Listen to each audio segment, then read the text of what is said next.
ધોરણ 10 ની બોર્ડની પરીક્ષા માટે એક મહત્વનો પ્રશ્ન લઈને આવી ગયો છું કે વર્ષ 2025 માં 53 સોમવાર આવે તેની સંભાવના કેટલી? સૌપ્રથમ વિદ્યાર્થી મિત્રો તમારે અહીં નક્કી કરવાનું છે કે વર્ષ 2025 છે તે 2025 લીપ વર્ષ છે કે નહીં. જો કોઈ વર્ષને 4 વડે પૂર્ણાંક સંખ્યામાં ભાગી શકાય તો તેને લીપ વર્ષ કહેવાય, અને જો 4 વડે પૂર્ણાંક સંખ્યામાં ભાગી શકાતું નથી તો તે લીપ વર્ષ નથી. અહીં 2025 ને 4 વડે પૂર્ણાંક સંખ્યામાં ભાગી શકાતું નથી, માટે તે લીપ વર્ષ નથી. હવે જો લીપ વર્ષ હોય ને તો તે મહિનામાં તે વર્ષમાં ફેબ્રુઆરી મહિનામાં 29 દિવસ આવે, અને એના કારણે આખા વર્ષના દિવસોની સંખ્યા થઈ જાય 366. જો લીપ વર્ષ ના હોય તો તે વર્ષમાં ફેબ્રુઆરી મહિનામાં 28 દિવસ આવે, અને આખા વર્ષમાં દિવસોની સંખ્યા થઈ જાય 365. રાઈટ. અહીંયા આગળ વર્ષ 2025 લીપ વર્ષ નથી, માટે આ વર્ષમાં દિવસોની સંખ્યા છે 365. ઓકે.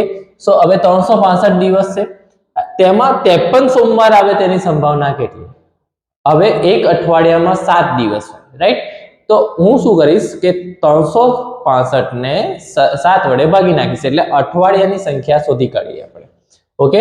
365 ને 7 વડે ભાગી નાખીએ તો 7 પંચા 35, 7 દૂને 14.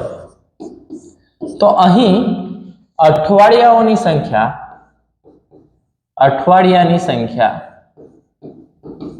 52 મળે છે. બરાબર. તો અઠવાડિયાની સંખ્યા 52 છે તો 52 સોમવાર તો હોવાના જ, તો સોમવારની સંખ્યા પણ શું થઈ જશે? 52. રાઈટ. સોમવારની સંખ્યા 52 ફિક્સ થઈ ગઈ. ઓકે. હવે અહીંયા આગળ શેષ એક વધે છે, માટે એક દિવસ વધે છે. બરાબર.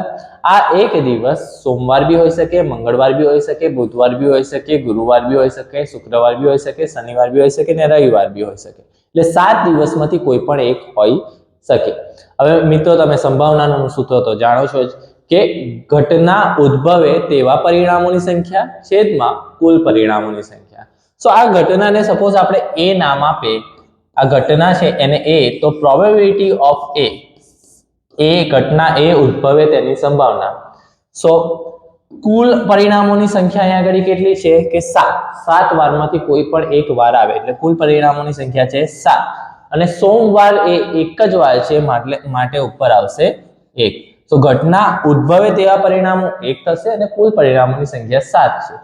1/7. કોઈ વિદ્યાર્થીના ગણિત વિષયમાં 100 માંથી 99 ગુણ આવે તેની સંભાવના કેટલી? તો વિદ્યાર્થી મિત્રો અહીંયા તમને ઓપ્શન આપેલા છે: A 1/100, B 99/100, C 1/101 અને D 99/101. હવે સપોઝ આને ઘટનાને નામ આપી દઈએ A, તો પ્રોબેબિલિટી ઓફ A એટલે ઘટના એ ઉદ્ભવે તેની સંભાવના કેટલી?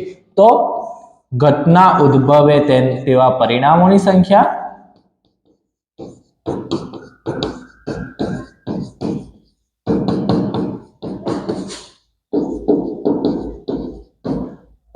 ભાગ્યા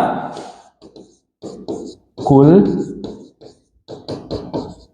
પરિણામોની સંખ્યા. આ સંભાવનાનું સૂત્ર છે. રાઈટ. હવે તમને એવું પૂછ્યું છે કે 100 માંથી 99 ગુણ આવે તેની સંભાવના. તો સૌપ્રથમ આપણે સંભાવનાના દાખલામાં તમારે એટલું યાદ રાખવાનું કે કુલ પરિણામોની સંખ્યા તમારે શોધી નાખવાની. સૌપ્રથમ એ કરવાનું. ઓકે. 100 ગુણ છે તો 100 માંથી કોઈ વિદ્યાર્થીના કેટલા ગુણ આવી શકે? કોઈનો 1 માર્ક્સ આવી શકે, 2 માર્ક્સ આવી શકે, 3 આવી શકે, 75 આવી શકે, 98 આવી શકે. 1 થી 100 માં તો બધા જ ગુણ આવવાની સંભાવના રહેલી છે. એટલે 1 થી 100 એટલે 100 તો કુલ પરિણામો થશે, 100 પરિણામો તો થશે જ. પણ અહીંયા વિદ્યાર્થી મિત્રો તમારે એ ધ્યાન રાખવાનું છે કે કોઈ વિદ્યાર્થીના 0 ગુણ પણ આવી શકે છે, 100 માંથી 0. માટે કુલ પરિણામોની સંખ્યા 100 + 0 ગુણ એક પરિણામ કહેવાય, એટલે 100 + 1 101 પરિણામ થશે. તો અહીંયા આગળ કુલ પરિણામોની સંખ્યા થઈ જશે 101. ફર્સ્ટ A અને B એ રોંગ છે. હવે C અને D એમાંથી કયું આવશે? રાઈટ. સો ઘટના ઉદ્ભવે તેવા પરિણામોની સંખ્યા, તો 99 ગુણ આવે એ એક જ પરિણામ છે, માટે ઉપર અંશમાં આવશે 1.